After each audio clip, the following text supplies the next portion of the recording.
Hello there, ladies and gentlemen, boys and girls, children of all ages. My name is DB333 and welcome back to Hearts of Iron 4, New Order. Don't serve as the Union of South Africa. Now, in the last video, we gave you go-ahead for a referendum on the state of a monarchy in our nation, and a little nervous about how it's going, because we have some majorities going in where a fair bit of votes are going, 35, 45, actually 47. So in theory, we actually don't have a majority, but it seems split enough that we have a fair shot at winning, but it's hard to say for certain right now. So, we're just going to have to wait and just see how it goes.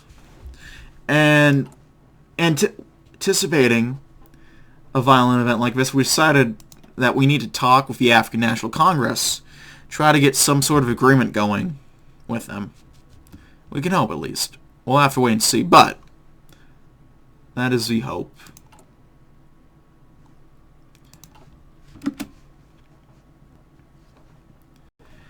So, anywho, how are you guys doing? Hope you're doing well, all that. Yeah. It's kind of weird right now. I've been looking forward for this for a while. May 1st was supposed to be the original release date of Last Days of Europe, but, shit happens. What are you going to do? Stuff got in the way. But now here we are, and, I'm not going to lie. I was looking forward to I was hoping it would come out today, or yesterday, technically.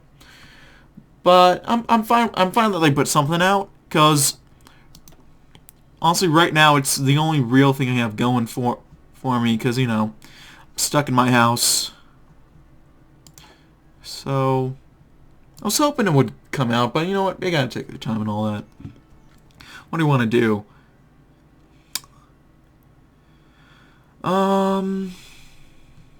Let's support moderate ANC elements. The African National Congress is deeply divided between a moderate wing and an extremist one, and is in the best interest of the moderates wing.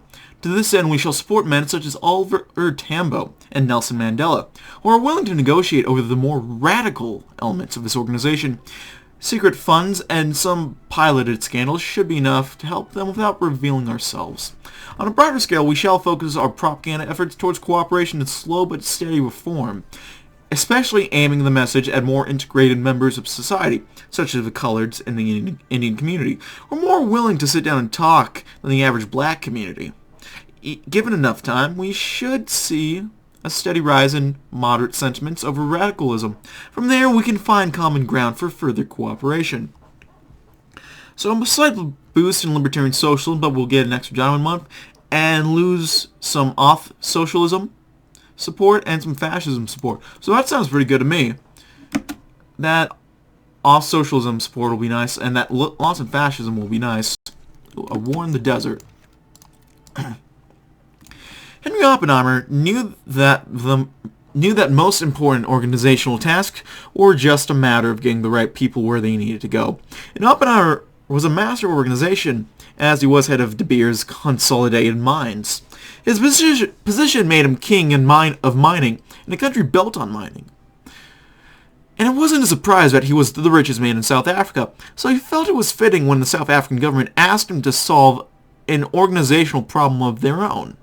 The reason he was approached was that among many, his many philanthropic contributions towards education and Jewish causes, he had been supporting the African National Congress as well. His support of the ANC was tolerated because of his wealth and regular donations to the United Party. Now his friends of the United Party wanted to meet his ANC friends, and Oppenheimer was the go-between. First, a phone call to his ANC contacts. The government was willing to negotiate, he said, and they wanted to discuss some changes that would calm the ANC down. Would the ANC be interested? And would there be a possibility to meet with the head of the ANC, Mr. Tambo? The head of the ANC, Mr. Tambo, could meet with the Prime Minister to discuss this in person. The ANC contact promised to get an answer and was called up a few hours later. saying that yes, the ANC was willing to talk. Oppenheimer called up the government next and gave him a phone number so that they could use to talk directly with the ANC. But then the ANC contact called Oppenheimer and told him that negotiations had hit a snag. Since Tambo was still technically wanted for violating his banning order, there were concerns that he would be arrested at the meeting when he came out of hiding. Oppenheimer called Grapp's office directly and informed them of the situation. A while later, they gave him the assurance that if Tambo agreed to the meeting, they would revoke the banning order and let him avoid the charge. Well, his part was done. Nice bonus in political power. Do we want to... Let's see if we can do anything here. So far, no. Let's get some packed guns. Hopefully slowly calm them down. Expand diamond mines. We'll hold off doing that. We can't do that anyway because we're talking to the ANC. Born is right here.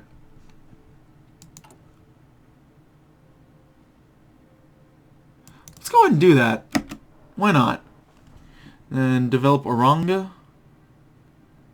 Subsidized Transvaal farms. Off-map civilian factory. That helps us out more than anything, so I'm okay with that. We have the economy tab. Brazil's won the World Cup.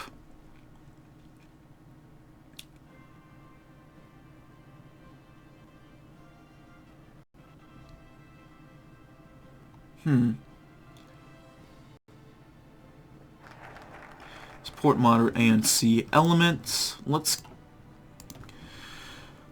work on maintaining our neutrality. We have to reassure everyone, you know. South Africa saved itself from German supremacy by carefully playing its cards and refusing to recognize either Elizabeth or Edward as the legitimate monarch. After the war, we of course kept close relationships with the USA as a fellow member of the Allies, even though we never officially joined the OFN, but it is necessary that we keep at least a cordial relation with our northern neighbors from the Pact. As the old order starts collapsing, we need to maintain our neutrality now more than ever, or risk being dragged into conflict that we have no hope of surviving. Our diplomatic efforts will focus on reassuring all parties that South Africa is a neutral nation and won't take part in any hostile move towards any of the world powers. We can only hope that this will save us. While we do this, 2 extra diamonds a month, and the pact anger will lower by another 6%. So they will be totally chill with us, as the kids are saying.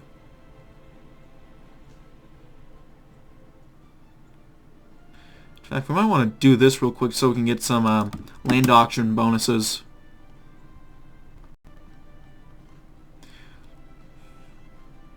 In fact, I'm trying to think of could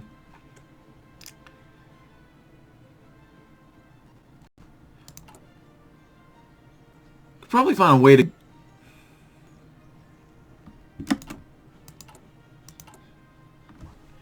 what am I thinking of exactly? Attract packed business. We could do this and then attract packed business in a second. Actually, we don't have the diamonds for that. Never mind. We can't do that. But we can buy OFN guns right now and then lower the their anger at us.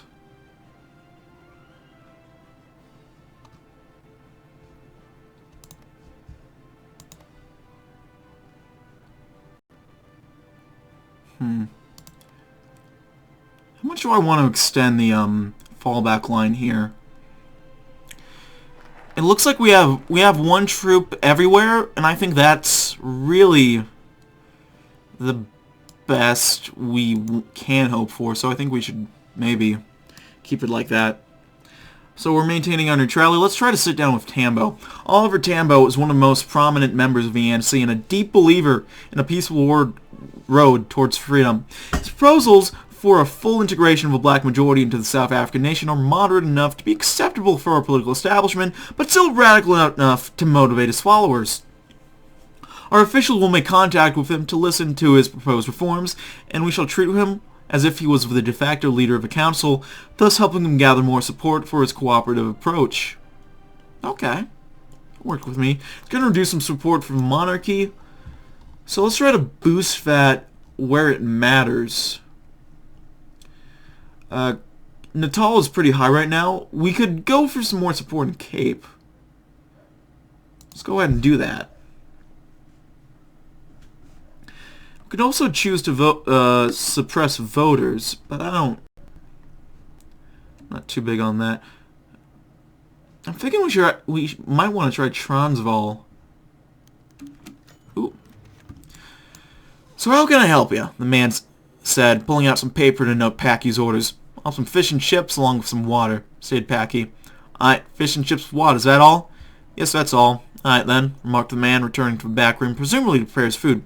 As he waited, Packy glanced on the wall, noticing the multitude of posters plastered on it. Only the National Party can save you from those black demons. Vote for the National Party to help stamp out the colored menace. And watch out for these dark men. Place your trust in the National Party and safeguard yourself were written on those posters, coupled with pictures of violent scenes of murder, theft, and rape, all containing shots of colored people. He eyed the photos and aghast of the imagery displayed. The good old MP, always preaching, started the old man, who returned Packy's food. They've always been a stir convincing people that people like you should be kicked out of here. The boys came to my shop and asked to plaster the propaganda, and I obliged. Doesn't mean I like them, though, chuckled the old man. Why did you allow them, then? Asked Packy. They paid me to post it here, and they pay good, scoffed the old man. Either way, I hope you at least tolerate me as your customer, replied Packy. Of course. You don't discriminate in business, noted the man. With that, Packy began to consume his food, as reflected on the exchange with that white man. As Packy exited the shop, he waved to the owner, showing a sign of goodwill. As he trotted along the streets leading to his house, he saw more posters of the same nature, which distressed him slightly. Then he thought about the future, or his people's future for that matter. The MP weren't too fond of his kind, so he didn't want to imagine what they'd do to him if they passed by him.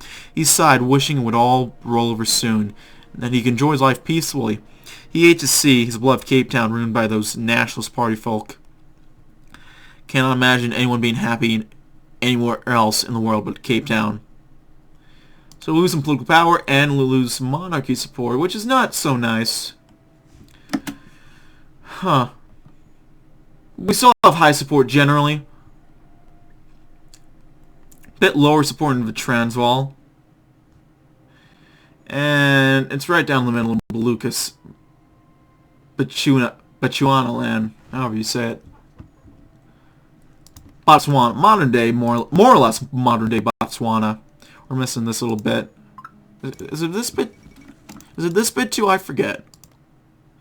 I know this is no, this is Zimbabwe, modern day Zimbabwe, or Rhodesia if you're racist. Sit down with Tambo, or as it used to be called, I should say. What do we want to do? We could release political prisoners. That would piss off the Pact. Weaken the radicals, maybe. Or rally their support. I think we should try to rally their support, actually. As the ANC is aligning themselves more and more with more moderate elements, we can start a proper campaign effort aimed at securing their support. Members from our cabinet will start officially meeting leaders from the Congress to discuss potential avenues for reforms, and our newspaper and radio programs will emphasize the importance of cooperation against the German threat, especially in the coming referendum. The time for neutrality is over now. We shall see our country set on the road for a better future, with or without the National Party. People of South Africa, the time has come to unite. Whites and blacks without distinction against our true enemy. We shall live freely together and beat back those who truly oppress all of you. So, stability, conservative democracy, and we also get some reform changes. 8-hour workday with 6-hour workday. So let's take a look at that. They took a lot of these ideas from Vicky. Good old Vicky 2. Meeting of the leaders. The rural village of... How the fuck do you say that? Malabathini actually, I don't think I butchered that completely, was obviously a place where nothing of much importance seemed to happen. Towards the southern end of KwaZulu, and with 1,000 inhabitants, it was indistinguishable from the many other African villages in the area. Then one day, a small group of South African police showed up at the primary school and stood guard around a complex, accomplished by the mining magnate, Harry Oppenheimer.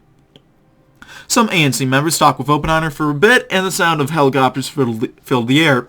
2 transport helicopters, marked in the colors of the South African Air Force, landed on the football green. Out came several plainclothed officers, a few staffers, and Prime Minister de Villiers Graaff. The ANC members were satisfied and left with a police officer. The leader of the ANC, Oliver Tambo, would later have to admit that he did feel that this was a setup. It did seem ridiculous that this would really be taking place, but the assurances by other members of the ANC that this was really happening convinced him. He left the safe house on the edge of a village and went to the school, where he was allowed in after a brief search for weaponry by the guarding police officer. The meeting between Tambo and Graaff took place in a schoolroom, with a desk formed to make a makeshift table. Several staffers for both sides were allowed in, as well. The Prime Minister's photographer to record the meeting, and Oppenheimer as a mediator. Negotiations were a bit awkward at first, as neither side really trusted the other and expected a sudden ambush. Eventually, it became more clear that they did really want to talk, and things got a bit more relaxed and calmer, and things got easier when Tambo and Graaff decided that they really did want some of the same things. By the time the meeting was over, substantial progress had been made. Graaff knew that the ANC would be willing to reduce violence and disruptive activities in exchange for concessions. Tambo knew that the government was now willing to meet them on things, which was a lot better than when they were totally ignored. In the end, the ANC and the United Party could lead with something in common.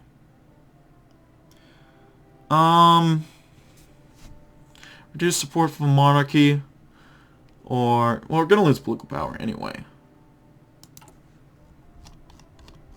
Can we do anything here real quick? Not yet. We can recon the northern border, so let's do that real quick. Let's go for a concrete alliance. That might piss them off pretty badly. We'll see. I haven't. Last time when I did my test time, I just did a handshake deal.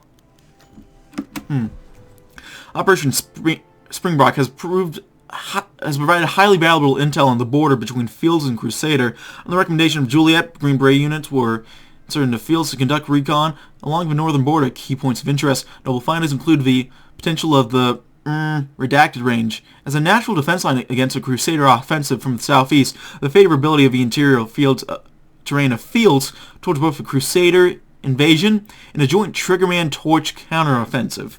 And lastly, the increasingly harsh conditions and landscape of Northwest Fields, making it likely that all forces in the region would suffer high environmental attrition. Copies of a finding of the Springbok have already been distributed to trustworthy elements within Triggerman, along with advice from Torch advisors on how to best utilize the information. For full topological report and its military significance, please see attached document 1-4. The Green Beret units that took part in Springbok have been ordered to remain in Fields to engage in further operations in the region. Understood. Oop.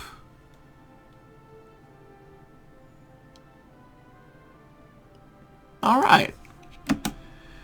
So it looks like Italy's going down the democratic path. Which is nice to see. What do we want to do? We could develop Oranga. That's only going to give them an infrastructure, but it was an extra diamond a month, actually. So it's going to help them a little bit with their infrastructure, but at the same time, an extra diamond a month, I think will be worth it. Rally their support.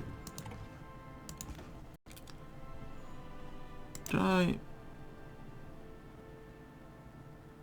think I read that. What do we want to do now? Oop. Let's reassure the Americans. The Americans are our closest trade partners and have taken a protective approach towards us since the last war.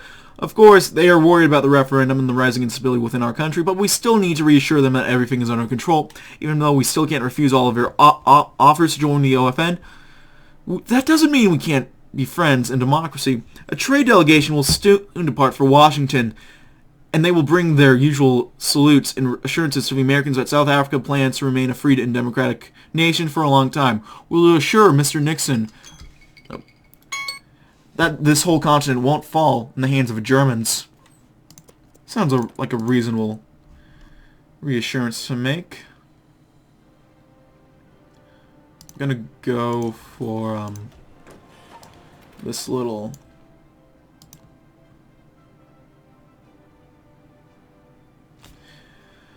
I'll let them catch up a little bit, and then I'll still get a couple... Oh, it's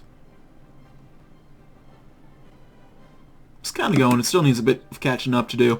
Anywho, I think it's time to cut it here, folks, so thank you again for watching. If you like this video, go ahead and leave a like. If not, feel free to dislike. If you want to see more of my content in the future, go ahead and hit that subscribe button for more uploads every weekday, as well as every Saturday. If you have any comments, feedback, concerns, anything in that regard, go ahead and leave it in the comment section below. I read all the comments I get, and I appreciate any and all feedback you kind of folks might have for me. If you want to send a few bucks my way, Patreon link below.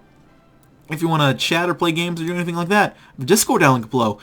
And if you finally just want to watch me play games live, I have a Twitch account that you can definitely check out and link below. Well, this province is defended. That's actually not the best. Anywho, that's it for now, folks. Thank you for watching. As always, my name has been Doggo333, and I'll see you guys next time. Bye-bye.